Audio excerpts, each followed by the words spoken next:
ఒక క్యారెక్టర్‌కి మనం ఇచ్చే డెడికేషన్ ఎలా ఉంటుందంటే భయ్య, ఆ క్యారెక్టర్స్‌ని మనం ఓన్ జేసుకోవాలి. సో, కంప్లీట్‌లీ ఈ మూవీలో హీరో అయితే ఓన్ కాదు భయ్య జీవిచ్చేసాడని జెప్పుకోవాలి. ఇక మొదలెడదామా? So guys let's welcome to our channel SSK crazy reviews. Guys ఈరోజు మనం మాట్లాడుకోబోతున్న మూవీ రివ్యూ వచ్చి ద ఫ్యాంటాస్టిక్ మూవీ అని చెప్తాను నేనైతే, 'తంగలాన్'.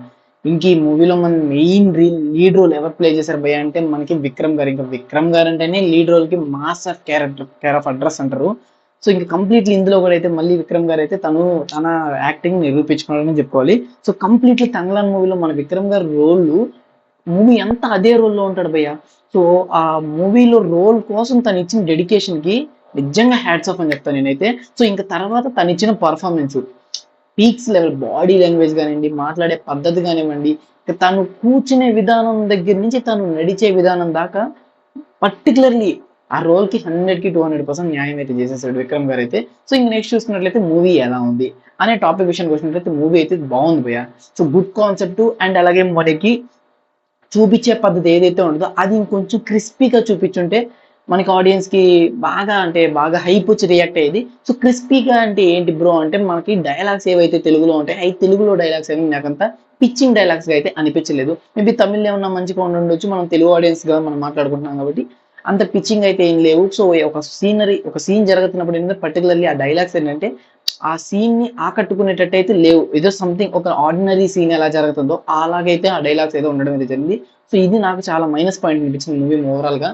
ఇంకా ఫైట్ సీక్వెన్సెస్ అంటారా, విఎఫ్ఎక్స్ అంటారా, మనకి చూపించిన లొకేషన్స్ లో కలర్ గ్రేడియేషన్ అంటారా, క్యాక్ అంతే పీక్స్ లెవెల్స్ లో అయితే ఉంది. ఇంకా సాంగ్స్ అంటారా, సాంగ్స్ తెలుగు డబ్ కాబట్టి మనం అట్లా అట్లా అడ్జస్ట్ చేసుకొని వెళ్ళిపోతుంది. ఇంకా ప్రజెంట్ చూసుకున్నట్లయితే ఫస్ట్ హాఫ్ ఏదైతే ఉందో ఫస్ట్ హాఫ్ అంతా కొంచెం టక్ టక్ టక్ టక్ వెళ్ళిపోతుంది. ఏదైతే మనకి స్టార్టింగ్ పాయింట్ నుంచే విక్రమ్ గారి ఇంట్రడక్షన్ నుంచే మనకి మూవీని ఒక హైప్ లెవెల్ అంటే ఒక మైండ్ బెండింగ్ కట్లో తీసుకెళ్ళడానికి ట్రై చేస్తారు. సో అట్లా తీసుకెళ్ళిన తర్వాత ఇంటర్వెల్ బ్రేక్ ఏదైతే మంచి ట్విస్ట్ అయితే ఇవ్వడం అయితే జరిగింది. సో ఎండింగ్ కూడా ఫ్యాబులస్లీ బాగా క్లోజ్ చేసేయడం అయితే జరిగింది. సో ఏదైతే నాకే కొంచెం మైనస్ ఎక్కడ అనిపించింది భయ అంటే, ఏదైతే మనం మెయిన్ ఇది విలన్ అని ఫిక్స్ అవుతామో ఆ విలన్ రోల్ ని హైప్ ఇవ్వడం ఏదైతే ఉందో అది కొంచెం తగ్గిందేమో అనిపించింది. సో ఓవరాల్ గా అయితే మూవీ అయితే చాలా బాగుంది. రిలీజ్ అయిన 3 మూవీస్ విషయానికి వచ్చినట్లయితే తంగల్ అనేది నాకైతే ఫస్ట్ ప్లేస్ లో అయితే ఉంది. తర్వాత చూసుకున్నట్లయితే మిస్టర్ బచ్చన్ ఓకే బట్ ఈ టైంలో రావాల్సిన మూవీ అయితే కాదు. ఇంకా డబుల్ స్మార్ట్ అయితే మన ఆల్రెడీ రివ్యూ అయితే మన ఛానల్ అవైలబుల్ లో ఉంది. సో ఒకసారి 3 మూవీస్ లో వీకెండ్ ప్లాన్ ఏది వేయచ్చు భయ అంటే, ఒక ఫ్యామిలీ ఎంటర్టైనర్ గా అయితే maybe mister Bachchan is the best option to family entertainer.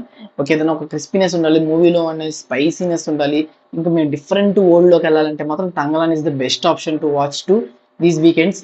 And ఇంకా రామ్ పోతినేని ఫ్యాన్స్ ఎవరన్నా పూరి జగన్నాథ్ గారి డైలాగ్స్ కోసం వెళ్దాం అనుకుంటున్నాం, లేదంటే డిఫరెన్స్ మూవీ కదా సీక్వెల్ ఎలా తీసాడో అనే ఎక్సైట్మెంట్ వెళ్దాం అంటే డబుల్ స్మార్ట్ అనేది. So these the video guys. Completely ఈ మూవీ గురించి నేనేం చెప్పాలనుకోవట్లేదు, ఎందుకంటే మూవీ అనేది చాలా అంటే చాలా బాగుంది. One time watchable to theatres అనేది చెప్తాను ఖచ్చితంగా. ఈ ఎక్స్పీరియన్స్ ఏదైతే ఉందో థియేటర్స్ లోనే ఎక్స్పీరియన్స్ చేస్తే బెస్ట్ ఎక్స్పీరియన్స్ అయితే ఉంటుంది. సో ఇలాంటి మోర్ ఇంట్రెస్టింగ్ అప్డేట్ కోసం మన ఎస్ఎస్కే క్రేజీ రివ్యూస్ సబ్స్క్రైబ్ చేసుకోవడం మాత్రం మర్చిపోకండి. So these the video guys and take care again.